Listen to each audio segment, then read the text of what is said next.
Buenas tardes a todos y bienvenidos a esta sesión de la rama estudiantes de vehículo en la UNED. En esta ocasión se ha titulado Procesador Digital Digital de Señal con FPGA. La presentaremos Javier García Cubía y yo, con la ayuda de los laboratorios remotos del ASLAN. Como podéis ver, en todas las sesiones aparece Francisco Mur, nuestro advisor, también Manuel Castro, que está conectado, nuestro counselor. No sé si quiere saludar, Manuel. Pero ahí quito el micro, sí. Nada, buenas tardes a todos, un placer teneros por aquí. Hoy sobre todo estamos aquí con Javier y con parte del ASLAN, con Luis y con Pablo. Y nada, agradeceros el trabajo y vamos a abrir un poquito más las FPGAs para todos los que quieran entrar. Podríamos montar un día, si quieres, Pedro, con Alejandro, una de FPGAs, así la gente flipa más y sabe lo que son, que casi nadie, seguro que los de aquí, menos uno creo que como mucho, nadie sabe lo que es una FPGA. Pues sí, te tomo la palabra, hablaré con Alejandro, Alex. Con Alex y... Yo creo que es el único que sabe de FPGAs en España ahora mismo, aparte de un portugués que está en el otro lado de la frontera. Pues sí, se lo comento a Alex y lo montamos. De hecho, a Javi le ha encantado la idea, con lo cual ya tenemos ahí apoyo. Genial. Simplemente para continuar un poco, también aparezco yo como presidente de la rama, Félix García Loro y Alejandro Macho, del que estamos hablando ahora Manuel y yo, que también son parte de la directiva. Y comentaros un poco que en nuestra página web tenemos información, actualizaciones y demás de la rama. También podéis seguirnos en las redes sociales, nos encantaría. Ya hay bastantes seguidores, pero si todavía no sois seguidores de las redes sociales, nos encantaría que nos siguieseis. Y ya dicho esto, bueno, si queréis por curiosidad, en LinkedIn ya estamos por encima de los 50 contactos. Y luego en Instagram ya hemos roto la barrera de los 100 seguidores, con lo cual estamos súper contentos con ello. Y ya hablando de esta sesión, procesado digital de señal con FPGA, la hemos dividido en las siguientes partes. Primero hablaremos una breve introducción de FPGA, de estos dispositivos. También haremos una introducción al DSP o el procesado digital de señal, para luego ya pasar a conectarnos al laboratorio remoto de FPGA del ASLAN y ver los temas sobre los que gira la sesión, que es un filtrado básico y un filtrado complejo. Antes de continuar, me gustaría hacer una mención. Perdón, un segundo. Me gustaría hacer una mención que está conectado en esta sesión, Cándido Aramburu, que gracias a él y a su dedicación y los dispositivos que ha podido conectar en LASLAN, tenemos a nuestra disposición FPGAs que vamos a usar a lo largo de esta sesión. Y en agosto del año pasado, junto con el equipo del ASLAN, Cándido estuvo montando las FPGAs que vamos a poder usar. Entonces, desde la rama de estudiantes le estamos enormemente agradecidos tanto al ASLAN porque podamos usar los laboratorios remotos, como a Cándido, que gracias a todos ellos se pueden usar. Antes de arrancar la sesión, os comentamos las sesiones que tenemos planificadas para este mes. La semana que viene, el jueves, tenemos una sesión similar a esta, pero usando Arduino y los laboratorios remotos del ASLAN de Arduino. También tendremos una sesión de interfaces gráficas con Python y Tkinter, por si os interesa. Además, habrá una sesión de Machine Learning con lenguaje de programación visual por bloques. Y continuamos con otra introducción a Microbit, que es una plataforma de programación visual por bloques para robótica educativa. También estamos terminando la organización de un hackathon online entre la rama del IECubo de la UNED y la Universidad de Vigo. Todavía no tenemos el registro disponible, pero estará en breve. En cuanto esté, os avisaremos. Y ya para cerrar las sesiones, en principio, de las que tenemos planificadas, la última es qué hay dentro de una FPGA. Esta sesión, aprovechando que está Javier conectado, fue idea suya y es una gran idea en la que veremos qué es lo que hay dentro de una FPGA, qué elementos hay, cómo podemos usarlos y demás. Entonces os animamos a que os registréis y que os participéis en estas sesiones también futuras. Hablando del ASLAN, Hicimos una sesión ya hace un tiempo, el mes pasado, en la cual se veía Lapland y todos los laboratorios que hay disponibles para poder ser usados en entornos educativos, incluso a nivel personal. Podéis consultar el canal de YouTube y el enlace de esa sesión y os animamos a que la veáis y veáis todas las posibilidades y todas las ventajas que tiene usar laboratorios remotos de Lapland, que la presentan Pablo Orduña y Javier García Zubía. En esta ocasión no va a haber enlace gratuito, ya nos dio Lapland enlace gratuito para otra sesión anterior de FPGAs, incluso en la sesión de presentación de FPGAs también nos lo dio. Y si queréis usar los laboratorios de remotos de FPGA, durante 6 meses hay una oferta que son 6,95 euros. Es un precio que considero que es muy bajo frente a lo que sería tener una FPGA en casa. Como comentó Javier en su día, tener una FPGA en casa y un software para programarla, para trabajar con ella, implica que tengas que instalar un programa de unos 6-10 gigas, dependiendo del fabricante. Tienes que tener una placa, tienes que tener dispositivos y como veréis, solo por 6,95 euros usándolo durante 6 meses, es un precio bastante bajo para poder aprovechar todo el potencial y poder trabajar con ellas. También en relación al COVID-19 hay un enlace en el que el Lapland para profesores facilita acceso a los laboratorios remotos. Entonces también os recomendamos que lo visitéis. Entrando en el contenido de la FPGA, como introducción a FPGA, comentaros que son dispositivos reconfigurables, son muy flexibles y aceleran el procesamiento. Estas 3 características que hemos resaltado en este momento, en primer lugar, lo de que son reconfigurables significa que yo tengo una FPGA con un diseño en VHDL o en Verilog, en el lenguaje que se quiera, y yo lo puedo reconfigurar en el momento que quiera. Le conecto un cable con un ordenador y puedo cambiar el diseño en cualquier momento.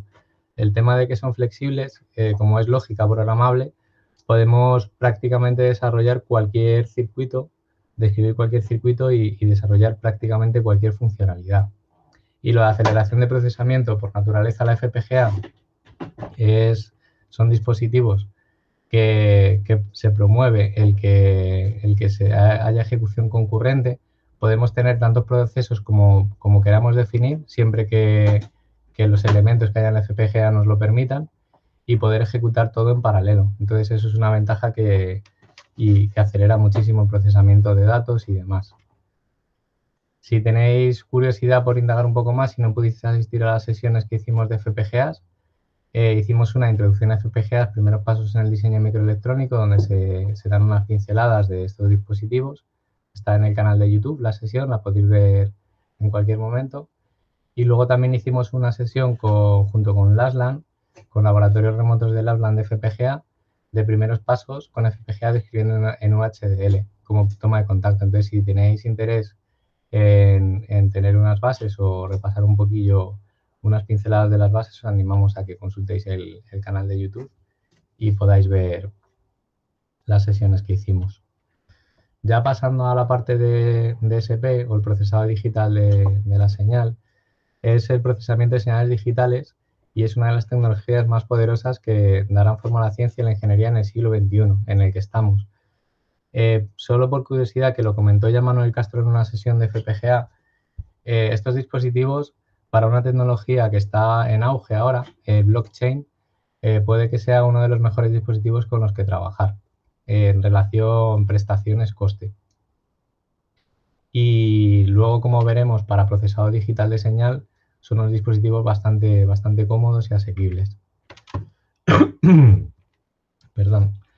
Como campos de aplicación, hemos enumerado algunos, hay multitud, pero que sepáis que las FPGA se utilizan extensamente en comunicaciones, en tratamiento de imágenes médicas, aplicaciones de radar sonar, también música de alta fidelidad, prospección petrolera y multitud de campos. Tienen muchos campos de aplicación. Si queréis formaros o queréis acceder a educación de diseño, o sea, de procesamiento digital de la señal, os recomendamos que tengáis un aprendizaje general de los conceptos que se aplican a este campo en conjunto.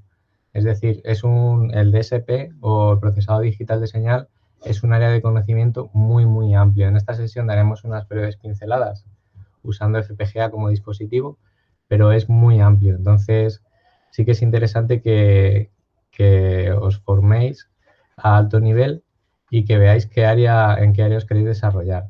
Y luego ya cuando lo hayáis decidido, aprender técnicas especializadas para ese área de interés.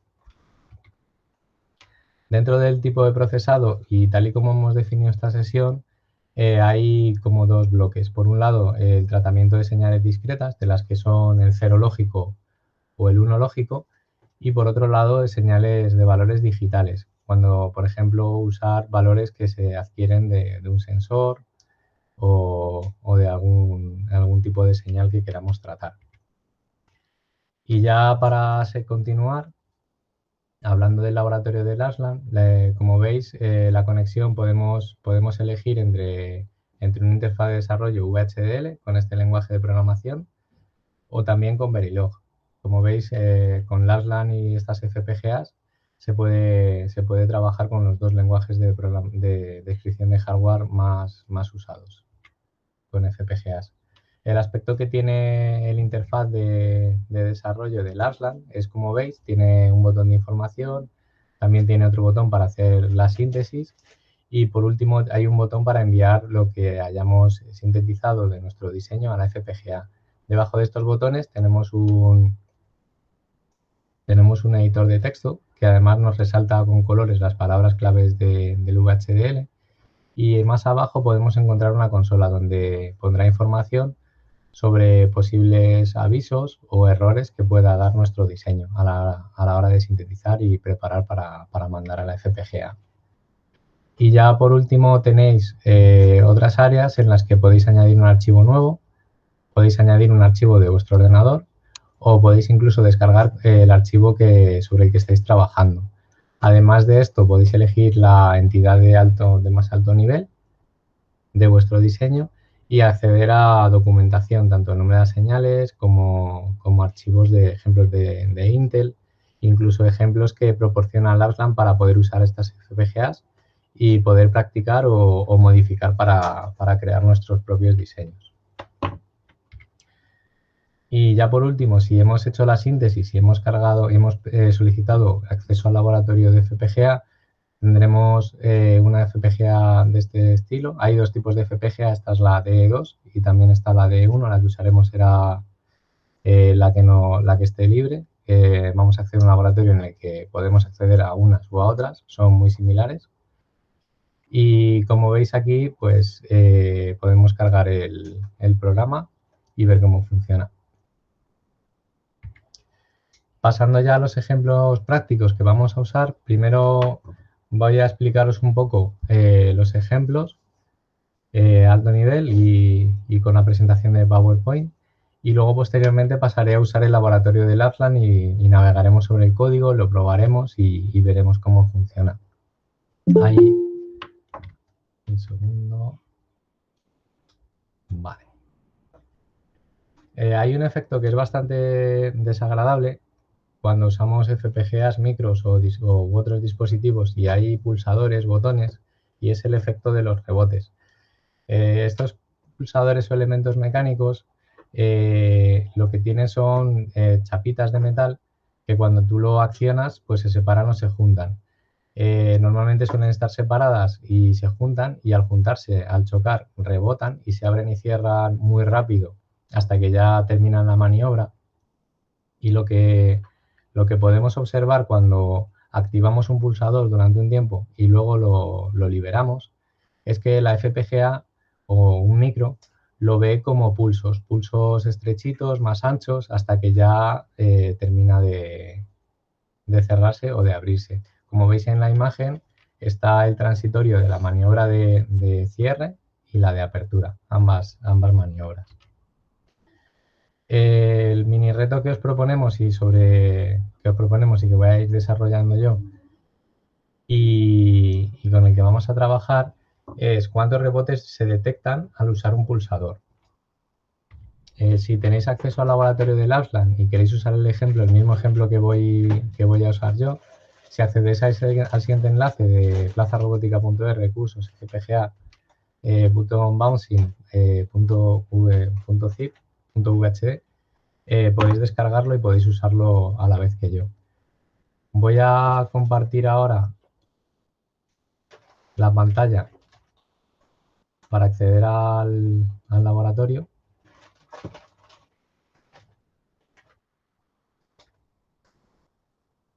Vale.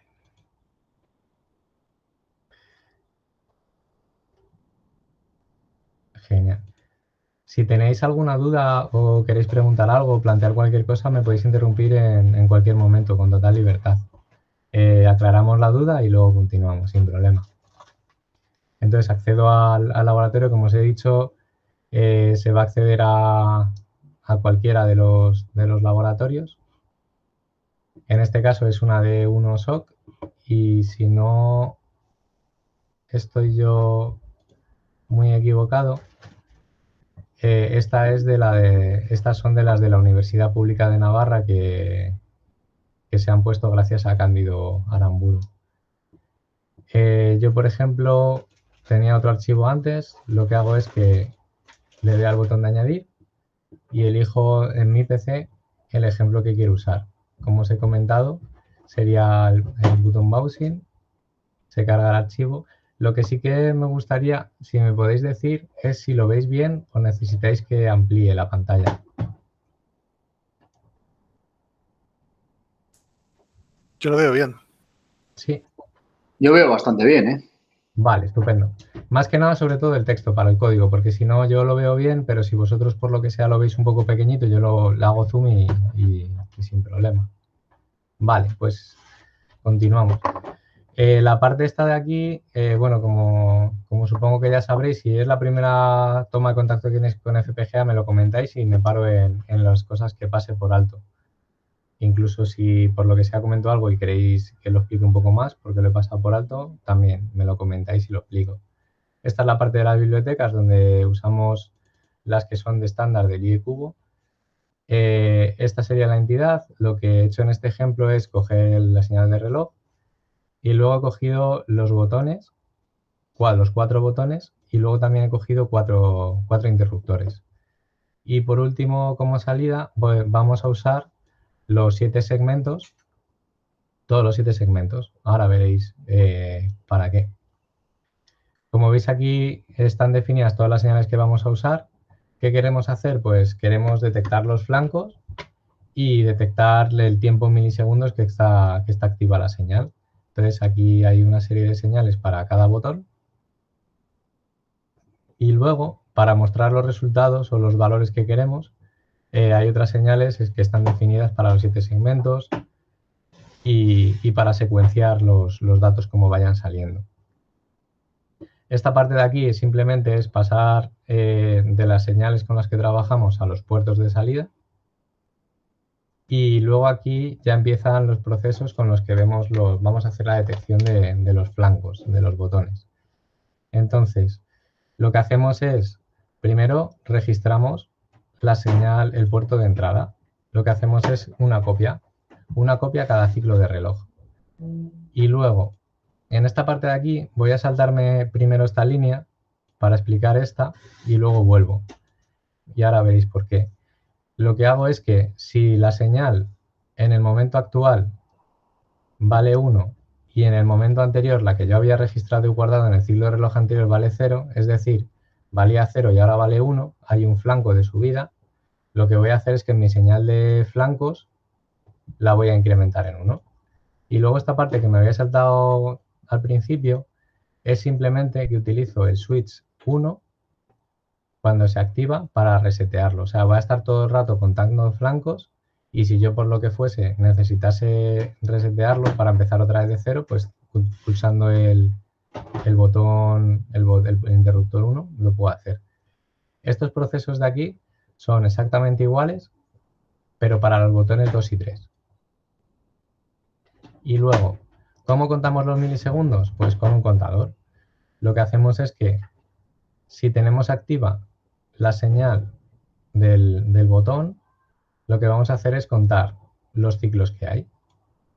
Y cuando los ciclos sean igual a 50.000, incrementamos el valor de la variable que hemos utilizado para microsegundos. ¿El por qué 50.000? La frecuencia de reloj del reloj que utilizamos es de 50 MHz.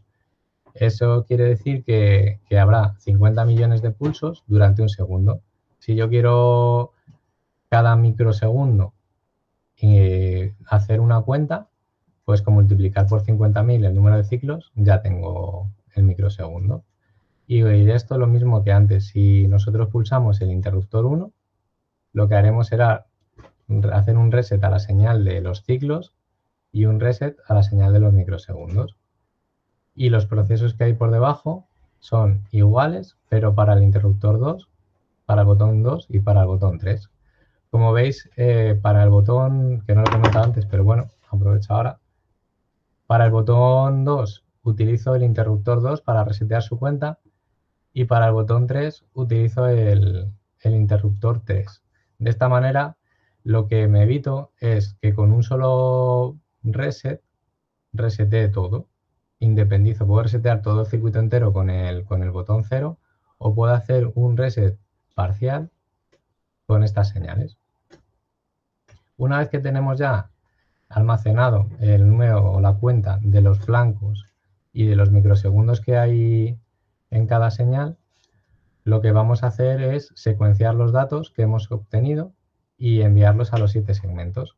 Para eso se utiliza un contador y luego está una señal que almacena el valor de cuenta de secuencia.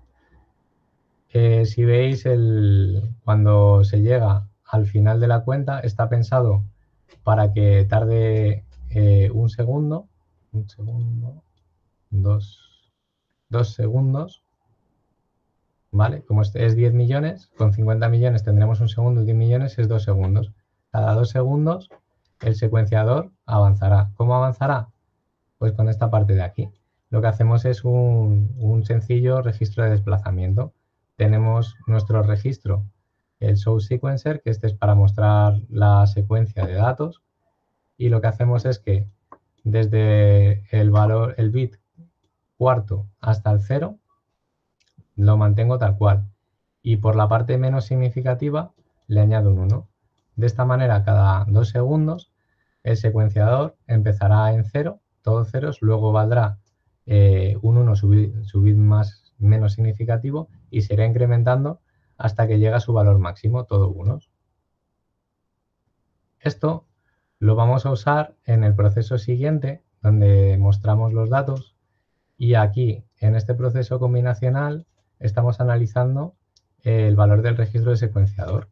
Y en función de lo que valga, lo que vamos a ir haciendo será mostrar unos datos u otros. Pues cuando está el bit menos significativo activo y los demás no, lo que hago es que en el primer dígito introduzco los 4 bits menos significativos de los flancos.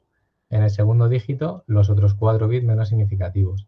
Y así sucesivamente hasta completar los 16 bits que componen el valor de cuenta.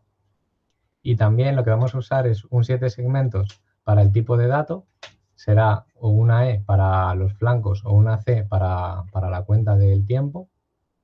Y también indicaremos el identificador del botón que es, el que toque. Y luego para cada combinación vamos haciendo lo mismo. En este caso sería para el flancos del botón 1. Esto sería para valor de cuenta del botón 1, perdón. Y así sucesivamente para el 2 y para el 3. Si por algún motivo nuestro registro de secuenciamiento obtuviese algún valor que no es el que debería, lo que se van a mostrar son es. Como por ejemplo que valga todo ceros. Como veis, el 0 no está contemplado en este case. Si vale todo ceros, valdrá es. Pero si también por el motivo que fuese cogiese otro valor que fuese 1, 1, 0, 0, 1, 1, por ejemplo, también mostraría es, dando a entender que hay un error.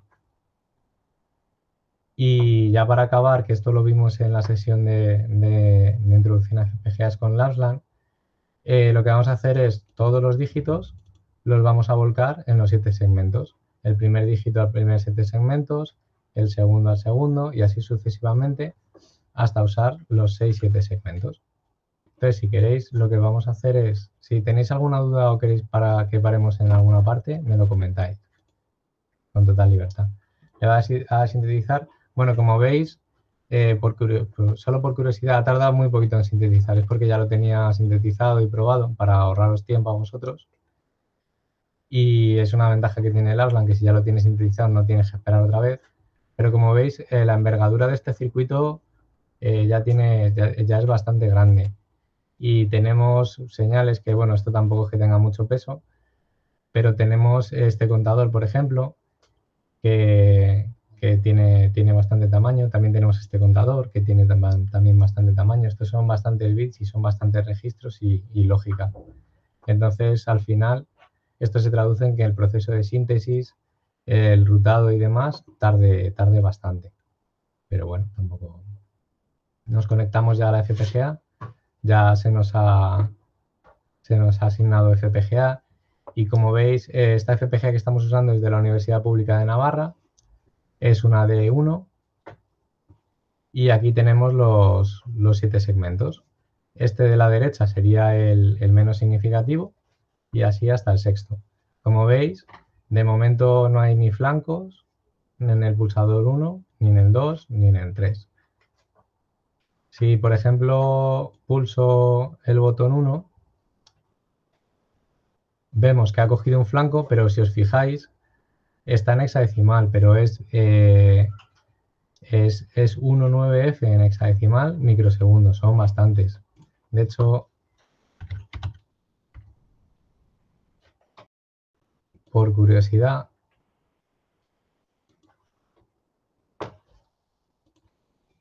f son 415 microsegundos, lo que ha detectado nuestro circuito.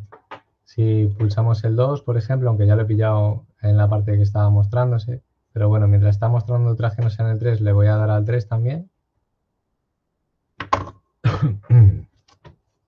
Tenemos un flanco y luego también tenemos bastantes microsegundos. Y en el 3 también tenemos un flanco y por algún motivo no lo ha detectado. O no lo ha detectado o ha hecho el famoso efecto de overflow. Vale, el valor de cuenta no lo está, debe estar cogiendo bastante tiempo. Entonces luego, si queremos hacer un reset de los valores, podemos pulsar cada uno independientemente.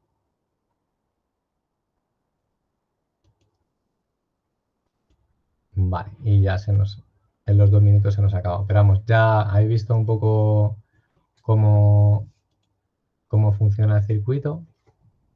Si queréis pasamos ya a la siguiente parte. Voy a compartir la presentación.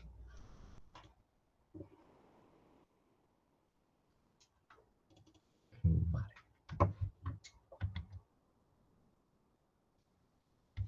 Genial. El efecto de filtrado de rebotes, lo que vamos a hacer en esta parte, que es el filtrado básico, vamos a ver cómo podemos intentar reducir este efecto para que cuando haya una pulsación detectemos solo una pulsación en la FPGA y podamos trabajar sin problemas y sin que nos afecte esto. El objetivo que tenemos es añadir un diseño entre la entrada de la FPGA del pulsador y la lógica que tengamos para usarlo, para usar este pulsador. Y lo que queremos es que cuando haya un tiempo de pulsación, el que sea, tengamos solo un ciclo de reloj activa la señal. Y, por ejemplo, en este ejemplo en particular, lo que perseguimos es que podamos tener durante un segundo esa detección. ¿Cómo se podrían filtrar los rebotes? ¿Se os ocurre alguna manera?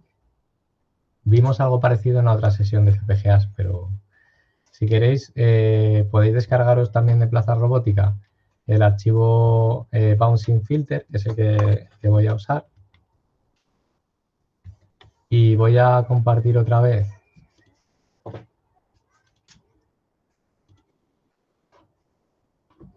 Voy a compartir otra vez el laboratorio del Arslan.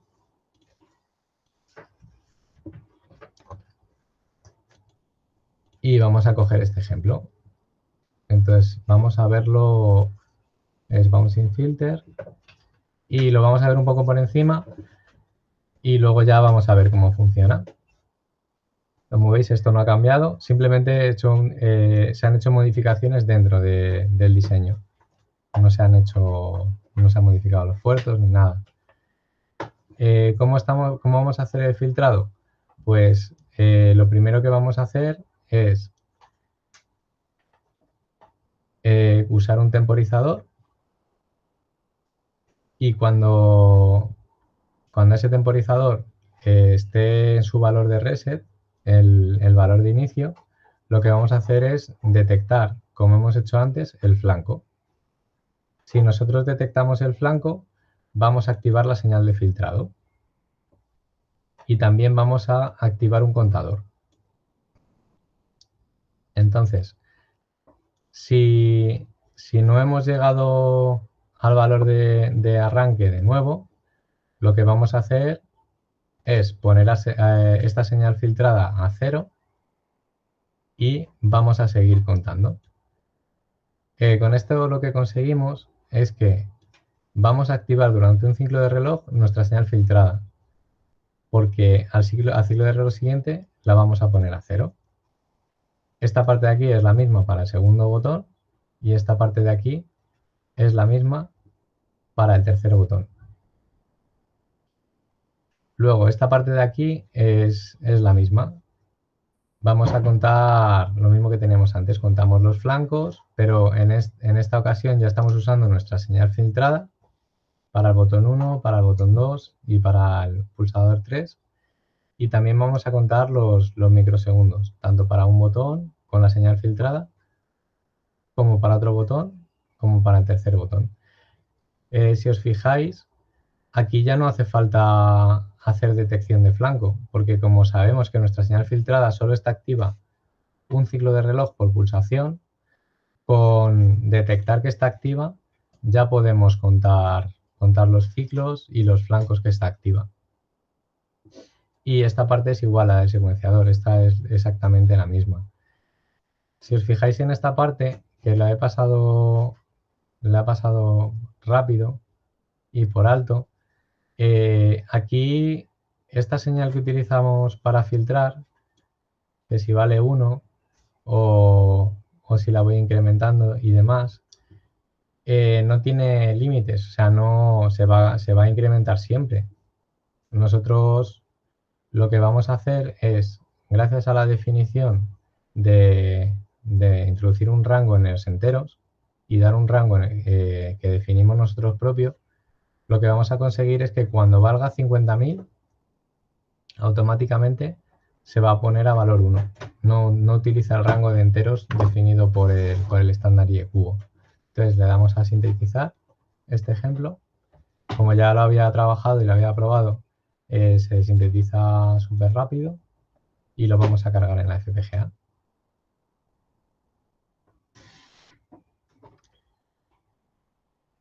Como veis, aparentemente es muy similar al otro ejemplo que teníamos. Puedo ir pulsando el botón 1, pulso el botón 2. Estoy evitando que la pulsación coincida con que se muestre, simplemente para que se vea bien. Y si os fijáis ahora, en cada pulsación se detecta un solo flanco y ya no hay un tiempo de activación de microsegundos, ya ni 400 y pico como hemos visto antes, no hay tiempo de activación de microsegundos. Entonces ya tenemos una señal limpia. Ya cada vez que pulsemos un pulsador, vamos a tener una pulsación limpia. Si yo, por ejemplo, dejase el 1 mucho tiempo, más de un segundo,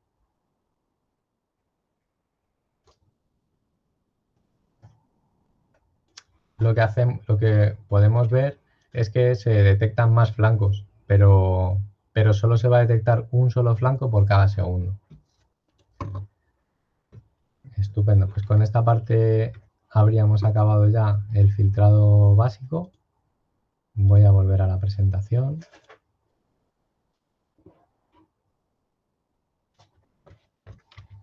Y ahora vamos a trabajar un poco un ejemplo o una aplicación de filtrado algo más complejo. En este caso lo que hemos hecho es un emulador de un sensor con ruido. Como podéis ver en el esquema es muy parecido al anterior, lo único que en vez de tener un pulsador pues tenemos un sensor. ¿Qué es lo que hacen los sensores con las FPGAs?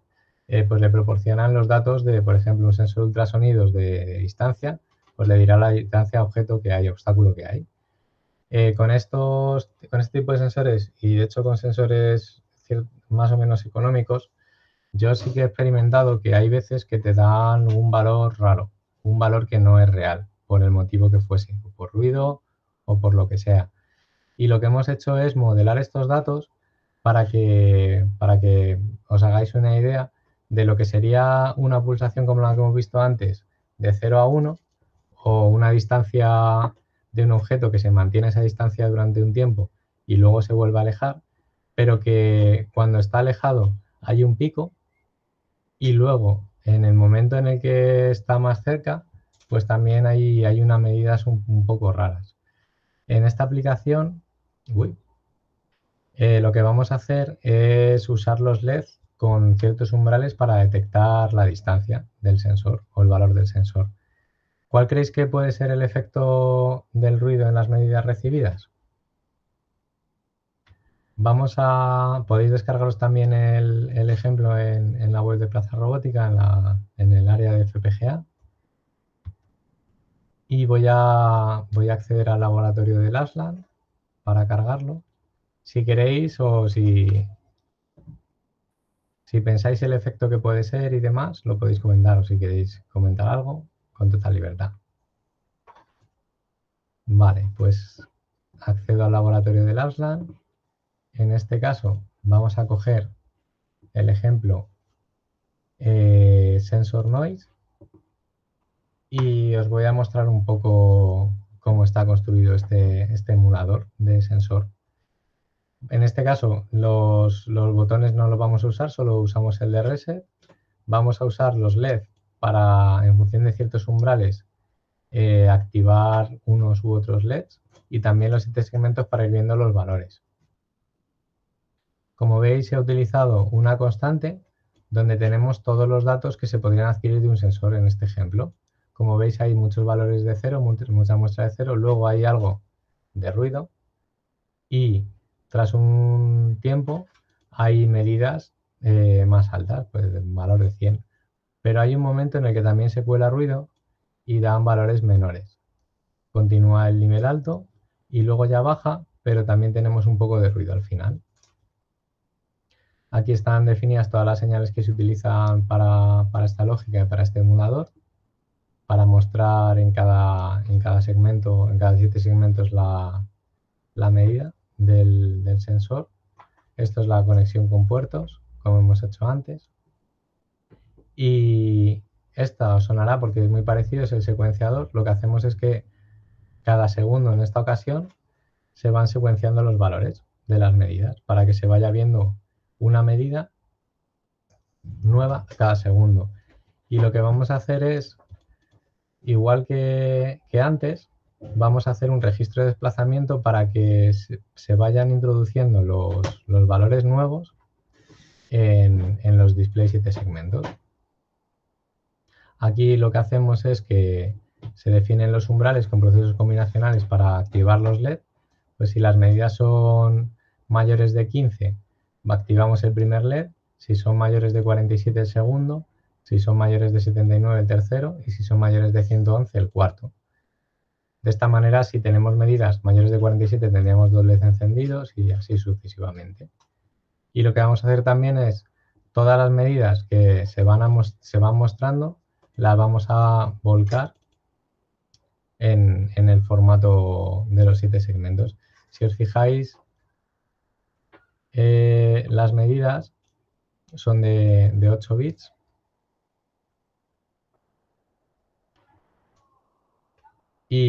Perdón, las medidas son enteros Y luego para poder mostrarlas necesitamos tenerlas en formato 4 bits para que 4 bits los menos significativos vayan en 7 segmentos y los 4 bits más significativos vayan en otro. Esto lo conseguimos.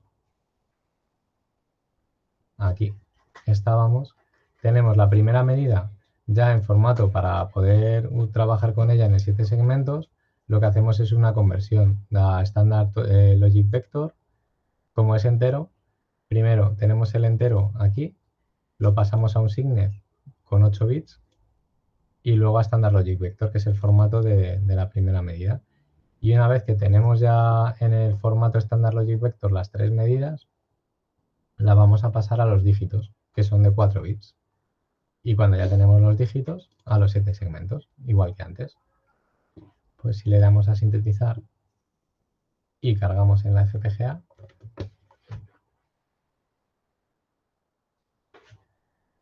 en esta ocasión no interactuamos nosotros, no hay pulsada, no sé que queramos hacerle un reset, no hay interacción con el usuario con esta aplicación, este emulador.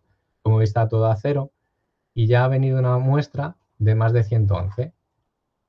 Y ya ha venido otra muestra y vienen esas muestras de ruido. Luego ya viene la señal alto nivel, las muestras de valor más grande, que se ven los LED como están por encima del tercer umbral, que sería 64 en hexadecimal, que es el 100.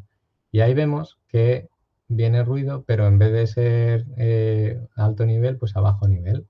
Y sigue funcionando nuestro sensor con esas medidas. Y ya pasaríamos a la zona en la que se vuelve otra vez al bajo nivel. Como veis está cada segundo mostrando una de las muestras para que podamos verlo bien y podamos observar bien cómo funciona. Y aquí ya empiezan las muestras de bajo nivel. También recibimos un ruido, el mismo que se había definido a bajo nivel, y vuelve a estar otra vez a 0. Vale.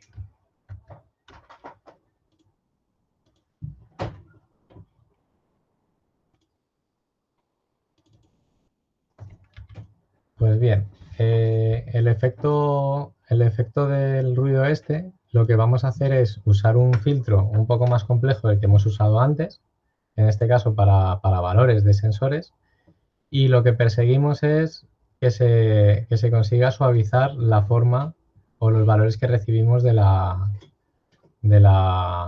sensor, de manera que no tengamos unos picos cuando no deberían estar, o unos valles cuando no deberían estar, que sea un poco más suave para que cuando procesemos eso y trabajemos con él no nos esté afectando nuestra aplicación. ¿Cómo se podrían filtrar estos valores del sensor? En el ejemplo que hemos preparado de Noise Filter podéis ver la solución que hemos usado. Voy a acceder otra vez al laboratorio del Lapsland.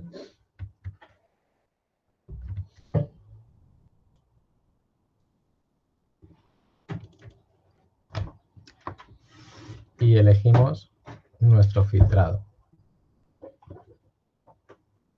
el Noise Filter. Genial. Los puertos son los mismos que el ejemplo que hemos usado de la emulación del ruido. Aquí tenemos nuestro modelo de medidas del sensor y luego hemos definido una señal de filtrado que, si os fijáis, tiene 8 elementos de tipo entero. Lo que vamos a hacer con esta solución que hemos aplicado al filtrado es un filtrado por media móvil. Entonces, este registro de aquí, que tiene 8 elementos enteros, será lo que utilicemos para hacer esa media móvil. Y luego estas señales de aquí son las mismas que estábamos utilizando antes para adquirir los datos, pero esta vez ya filtrados, y luego sacarlos por 7 segmentos para que se puedan ver. Estas son las señales de los puertos. Y aquí tenemos el secuenciador. Si os fijáis, es más o menos parecido al de antes. Lo único que en esta ocasión lo que vamos a hacer es, en nuestro registro de 8 elementos de filtrado, vamos a añadir el valor del sensor, pero como en este caso vamos a hacer registro de desplazamiento, pero como es entero y es de 0 a 7, los vamos a añadir por la izquierda para que haya un registro de desplazamiento que se vaya desde el menos significativo, que en este caso es por la izquierda, y almacene y deje guardados los valores anteriores en las demás posiciones.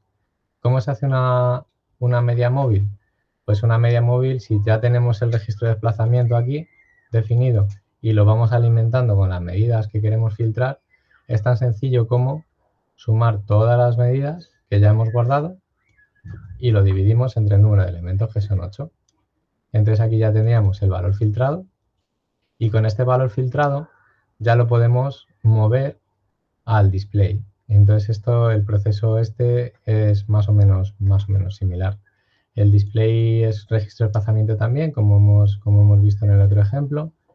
Y aquí, como veis ya, en todos los procesos se está utilizando las medidas filtradas, tanto para los LED como para que vayan apareciendo en los 7 segmentos y demás. Entonces, si le damos a sintetizar y lo enviamos a la FPGA, podemos ver el resultado de nuestro sensor, de nuestro filtro. Esta primera parte va a ser igual que la anterior porque la media de 0 es 0, evidentemente. Y cuando empiecen a llegar los valores, el primer valor de ruido que cogemos, veis que ahora es una F, un 18, 18. Antes teníamos un valor bastante más alto, que era 127 en decimal. Si os fijáis ya empieza a ser más suave la respuesta. Empezamos a detectar y ya estamos en el valor de 64, que era el 100 en decimal. Entonces, y luego el valle que teníamos antes, que era bastante abrupto, pues ahora, si os fijáis, se ha suavizado bastante. También implica que se reduce los valores. Ya no tenemos el 64 que teníamos antes durante todo el tiempo, pero ya no tenemos unos valores muy bajos que puedan afectar a una lógica que definamos para usar estas medidas del sensor. Y ya cuando acaben las medidas del 64 valor 100, pues ya empezará a reducirse el valor. También se incrementará un poco por el ruido que había en el nivel 0, hasta que ya llegue hasta los valores de 0, que eran los de origen.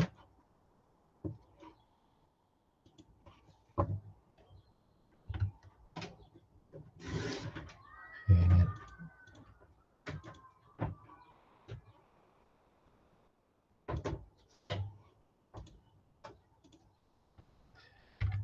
Vale.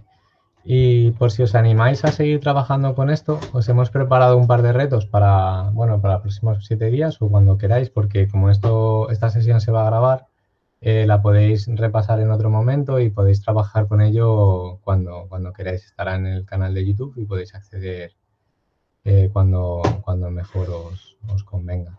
El primer ejemplo, o el primer reto, os proponemos que uséis el ejemplo el button bouncing y que penséis cómo podéis hacer otro tipo de filtrado para que en el circuito sea inmune a los rebotes de los pulsadores. Y por otro lado, usar el ejemplo sensor noise, el último que hemos visto, y que describáis un filtrado que mejore la inmunidad al ruido generado por el emulador del sensor, frente al usado en el ejemplo que os proponemos de noise filter.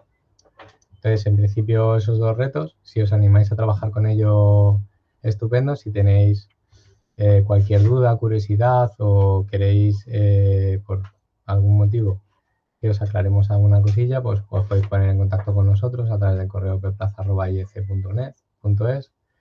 También os animamos a que visitéis nuestra web y a que nos sigáis en las redes sociales. En principio hemos acabado con el contenido de la sesión. Si tenéis preguntas, queréis que aclaremos algo o alguna inquietud y demás, pues ahora podéis aprovechar si queréis.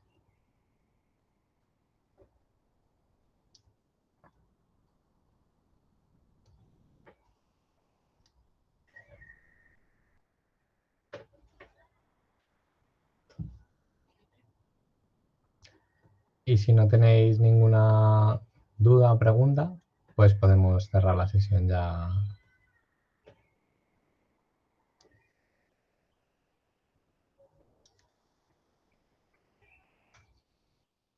Genial, pues si no hay dudas ni preguntas, muchísimas gracias a todos los asistentes a esta sesión.